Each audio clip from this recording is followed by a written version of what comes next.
السلام علیکم دوستوں، میں محمد عمران۔ ناظرین، ایک گاؤں میں ایک شخص رہتا تھا۔ وہ شخص کا انتقال ہو گیا تو کچھ لوگ ان کی جنازے کو قبرستان کی طرف لے جانے لگے۔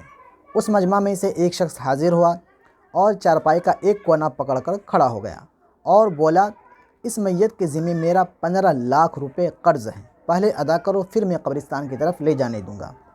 اس میت کے اندر، اس جنازے کے اندر ان کے بھائی، ان کا بیٹا بھی موجود تھا۔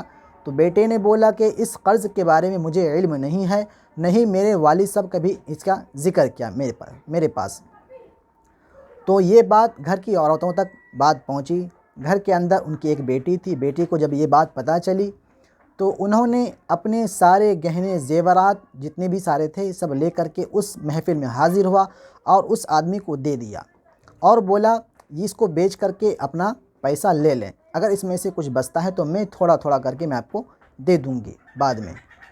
تو وہ شخص چارپائی کو چھوڑ کر کے مجمع کے سامنے مخاطب ہو کر کے بولنے لگا کہ اصل میں یہ پتہ کرنا چاہتا تھا کہ ان کے وارثین کون ہیں، بلکہ یہ میت جو ہے ان سے مجھے قرضہ لینا نہیں بلکہ مجھے ان کو دینا ہے، 15 لاکھ لینا نہیں بلکہ دینا ہے۔ مجھے یہ پتہ کرنا تھا کہ ان کا اصل میں وارثین کون ہیں، ان کا حقدار کون ہے۔ تو اس مجمع کے اندر ان کا بیٹا، ان کے بھائی بھی تھے جو کہ ہکا بکا ہو گئے، مطلب منہ کا دیکھتا ہی رہ گیا۔ تو یہ تھا بیٹی کا باپ سے محبت۔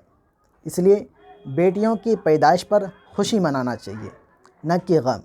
ہمارے رسول اللہ صلی اللہ علیہ وسلم نے فرمایا کہ جس والدین کے پاس 3 بیٹیاں ہوں اور ان بیٹیوں کی اچھی سی پرورش کی اور ان کی شادی اچھے گھرانے میں کرا دی، تو وہ جنت کے اندر وہ میرے ساتھ اس طریقے سے موجود ہوں گے، اس طرح سے موجود ہوں گے جیسے کہ 2 انگلی آپس میں ایک سامنے ہیں ایک دوسرے کے پاس۔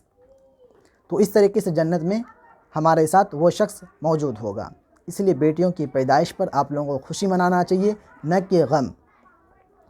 ویڈیو اچھی لگی تو ویڈیو کو لائک کریں، ویڈیو کو شیئر کریں اور کمنٹ ضرور کر دیا کریں، زیادہ سے زیادہ ویڈیو کو شیئر کریں۔